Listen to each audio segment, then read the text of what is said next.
Mga ate at kuya, ang ganda talaga ni Ma'am Shi.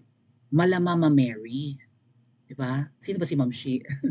Siyempre siya yung ina ng bayan ngayon, si First Lady. Ang ganda, ang kineas, 'di ba? Winelcome sa Dubai nang wala sa UAE wala tayong kamalayan. Nandun pala nagtatrabaho ng ang sipag-sipag. Ano kaya yung kanyang iniintindi doon ano? Sabi nga ni Miss Marlica baka nangungutang. Ngayon, isa sa mga pages po na nasipsip sa pamilyang Marcos Jr. at sa Administrasyong Marcos Jr. ang nag-suggest na kunin daw na DepEd Secretary si Madam. Payag kayo? Sang-ayon kayo? Dapat pala nasa survey yan. Sang-ayon kayo na maging DepEd Secretary si Lam? Lam stands for Liza Araneta Marcos. Parang yung word na Lam, nabanggit din dun sa video ni agent, sa CCTV footage ni Agent Jonathan Morales, dating PIDEA agent, right? Na kung saan pumunta ang kanyang kaibigan, may ka-phone call, si Santiago, Eric Santiago, na bukbukin ng mukha, na mukhang ring palaka. Mag-amo ba sila ng isang palaka? Narinig natin na kausap doon nung bisita ni Sir Jonathan Morales sa CCTV footage na pinanood at hindi ba play sa Senate. Okay? Na kausap daw ng Eric Santiago si Kumar at saka si Lam na dapat patahimikin daw si Sir Jonathan Morales dahil kung hindi, magugurgur. Marami ng paraan ng gurgur, hindi na bang-bang. No, 'di ba? Parang last resort na 'yun eh. Kung talagang kailangan kong gurgurin at hindi ka maggurgur sa ibang paraan at sa mga discreet na paraan, bang-bang na lang. Pero pwede kang masagasaan, pwede kang malason. O, nabanggit doon si Kumar, nabanggit din doon si Lam. Right? So, ang ibig sabihin pala ng Lam ay yung inisyal ng unang ginang. FL Lam yan ngayon. Lam yan noon. At saka yan ang tawag sa kanya nun sa sa headquarters, si Lam. Sino yung Lam? Initials yan ng First Lady. Oh, sinasuggest po ng mga loyalista or mga Marcos supporters na gawing DepEd Secretary si Ma'am Shi. Payag kayo? Well, abogada siya, just like VP Sara. Also, propesora, part of the academe, qualified. Pero yung iba ditong mga miyembro ng parang hindi naman sila agree. Mismong miyembro ng mga Marcos support group na ito. Nasa na daw yung 20 pesos na kilo ng bigas? Dali lang po mga dad ko. Hinahanap yung 20 pesos na kilo ng bigas. Sandali. Yung nag-post, ayaw rin magpakilala. Pakita ko sa inyo.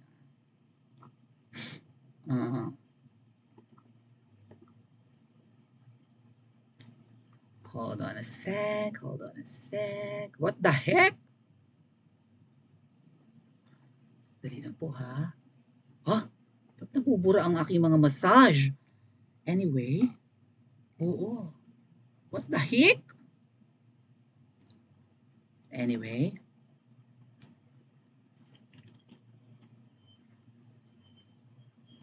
Payag kayo na siya ang pumalit kay VP Sara, mga ate at kuya? Si First Lady Liza Araneta Marcos? Siya na lang ang DepEd Secretary?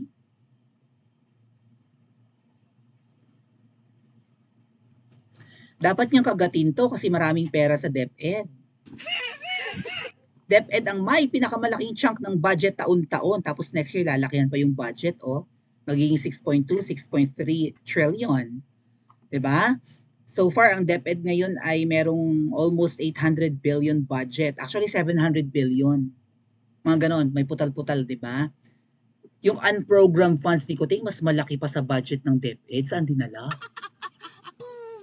Again, ang budget na yung taon ng DepEd na hinahawakan ni VP Sara ay nasa 712 billion or something. Kulang, less than 800.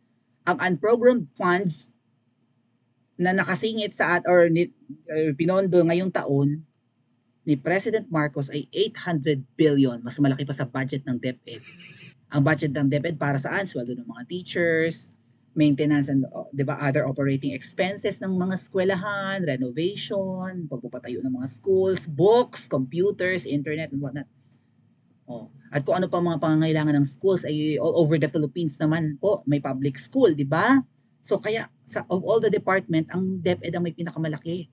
Sabi ko nga yung DOH nasa 240 lang billion. Hindi pa nangalhati. Ay may virus pa naman sa hangin, right? May kubida pa naman. Pero maliit na ang budget ng DOH at saka ng iba-ibang department. Yung namimigay ng ayuda, magkano kaya DSWD? Hindi kalakihan kasi nasa batas po yan. Dapat malaki yung budget ng DepEd. Kasi pinaprioritize ng gobyerno ng Pilipinas na pag-igihin yung edukasyon natin. Kaya binabudgetan ng malaki. Kasi pabulok nga po yung edukasyon. Pahina yung ating comprehension, ng ating proficiency, lalo na sa English language na kailangan natin. Since, di ba, ang Pilipinas naman bilingual. Kahit saan ka tumingin, pangalan ng resto, traffic sign, puro English yan. Even sa computer, di ba, sa social media, English. So, sinasuggest nila na si Ma'am Shi ang maging DepEd Secretary. Pero sabi nga po ni President Marcos, nahihirapan daw siyang pumili, nahihirapan daw siyang humanap ng kapalit ni VP Sara. Nagpapasalamat siya sa serbisyo ni VP Sara. Sus, mga namumulaklak na dila, di ba? Ikaw baga talaga, Mr. President, ang nagdedesisyon kung sino ang i-appoint o yung asawa mo. Well, kung nahihirapan pa kayo, nahihiya pa kayo, yung sinasuggest ng mga followers nyo, oh. Si Ma'am Sheena ang kunin nyo. I would suggest if Madam Clarita Carlos to be our DepEd. Ako po, isa pa rin namang gurami na ayaw ng pagbabago. Pag matanda, mahirap baluktutin or baliin. Agree, pero siguradong di siya patatahimikin ng mga DDS. Ano kinaalala nyo? Di ba sabi yun nilalangaw, Miss Q, may isog rally namin. Ba't natatakot kayo sa DDS? Okay na okay si Madam F.L. Lam as First Lady. She's doing good at it. For me, no, she's better in doing the beautification project. Saan banda ang beautification? Saan banda ang ganda? Oh well, Mama Mary nga naman ang ganda. Kung, di ba, Malabirheng Maria ang ganda, sa beautification, gustong talbugan si Madam Imelda. Or si VP Sara. Ay, naku nga pala ha, may nakita akong video. Si VP Sara may inatenan na parang event somewhere, siguro in Mindanao yan. And, anong sabi? Ang ganda-ganda daw ni VP Sara. What the heck? May ganap somewhere in Mindanao na ang ganda-ganda ni VP Sara, bihis pa siya?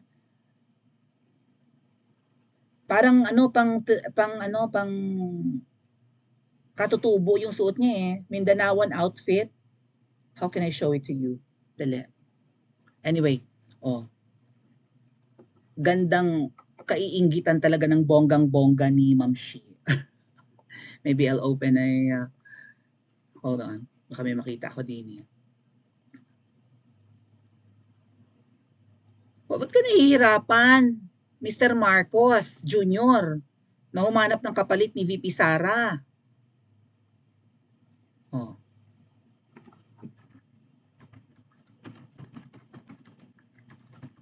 Nahanap ko yung post, may nakita kong vlog kanina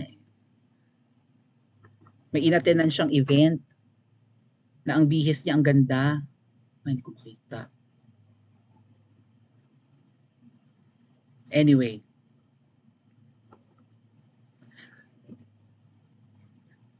Bakit gusto nilang si Ma'am Shi? Wala na bang iba? Kayo mga ating kuya, problema mo na yan, Mr. Marcos Jr. Kung sino ang i-appoint mo. Wala.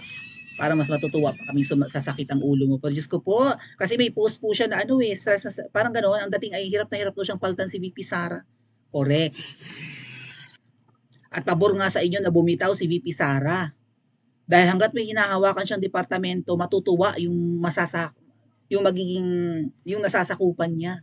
Yung mga teachers. Kung sino ang ipapalit nyo at bulok, magdusa kayo. Kailangan ang ipalit nyo kay VP Sara mas magaling. Totoong magaling. Okay? Kung ipapalit nyo ay kurakot or nang uuto lang, good luck. Baka mamaya makakaliwa pa ang ilagay nyo. Kailangan talagang ekselente.